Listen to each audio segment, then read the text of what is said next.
And now, it's time for another Dice Tower review with Tom Vasel. Hey folks, I'm Tom Vasel, and today we're taking a look at Code Robot Repair. Now this is a series of puzzle programming games from ThinkFun. This is the third one. I've already taken a look at the other two. This one teaches Boolean logic, or and, or, nor, if and only then, which is a very strong necessity for beginning programming or even later programming. And so of the three code puzzles, these are all solitary, essentially. You're working on these on your own. This one is easily the hardest, but yet I also think it might teach the most important lessons. Let me show you how it works.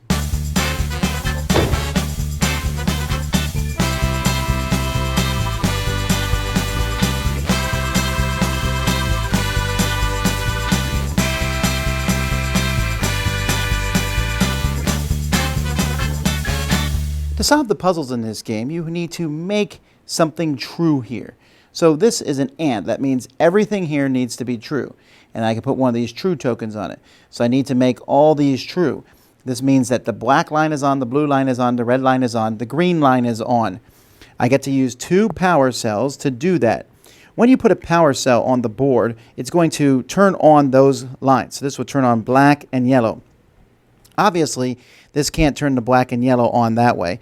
But if I put a power cell here, for example, I would put the black line would be on, the red line would be on, and the purple line would be on. All right? So it doesn't say that the purple line is on at all here. So I'm just trying to get the black and the red line on, but this is the only intersection that will turn the black and the red line on. Okay, so that's probably one of them. Then down here, I'm trying to get the blue and the green line on. So I can put one here. I could also maybe say, oh, that's the red and blue line, but the green and black don't intersect. So this is very obviously the other one. And that turns on the blue line, and that turns on the green line. The rest of these, if I wanted to, I could put these down to show that they're not working. You don't need to do this, I guess. This is kind of a way just to eliminate the ones that aren't on. And then I can say that these statements are true. The green one is true, the blue one is true, the black one is true, the red one is true. At this point then, I would check the answer book, and it shows exactly. I guess I should have finished this here. Yellow is off because nothing's on it. Orange is off, and there is no pink or blue. I then can check it with the book, and it will show me exactly. That's the power, that's the power. I did it correctly. True, true, true, true, and I'm done. Now that's very, very easy. And the first ones are going to be easy in that regard. We then deal with not. So this means that black, orange, and red are all off. And I use 3 power cells. Here I have some that are off and some that are on. Sometimes I'll get to or. One of these has to be true or false. If any of them is true or false, then this will work. But the whole thing is still an and. I still need to have something that's correct about all of these.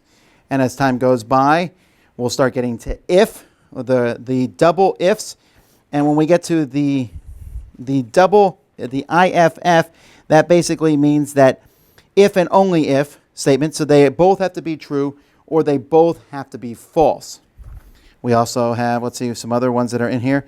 XOR, when that happens, then the exclusive OR, that means one has to be true and one of these has to be false. And you'll notice that these get tougher and tougher as you go by.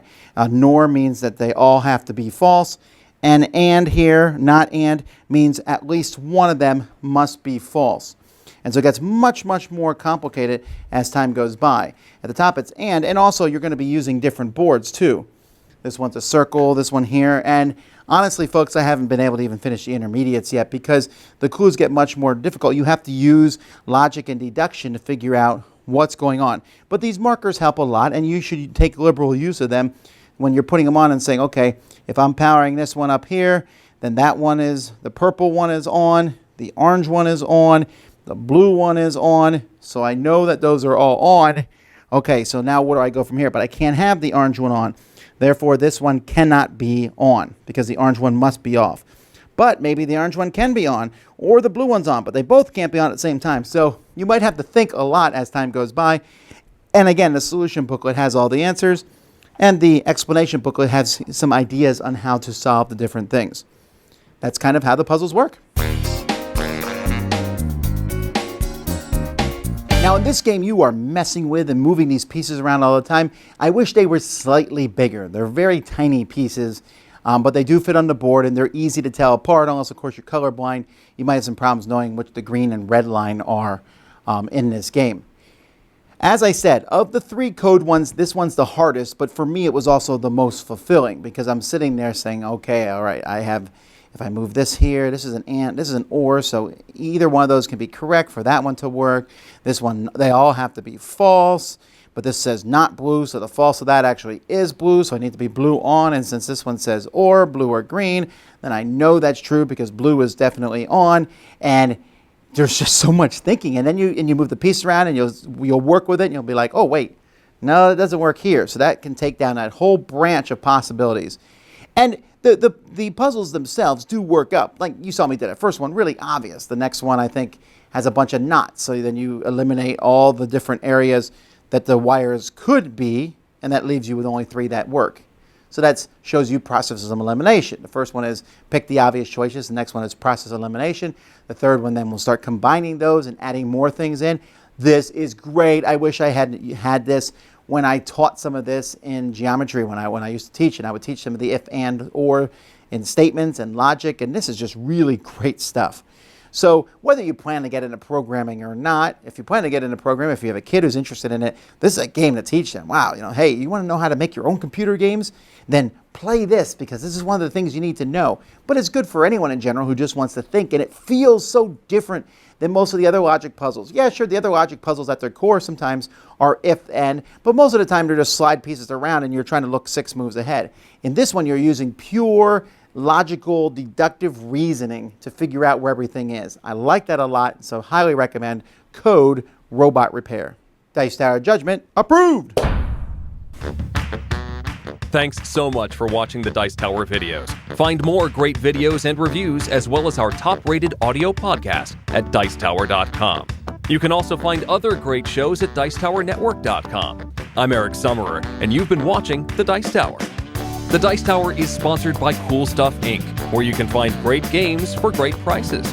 Cool stuff in stock. Check them out at CoolStuffInc.com. Shut the door. Yeah?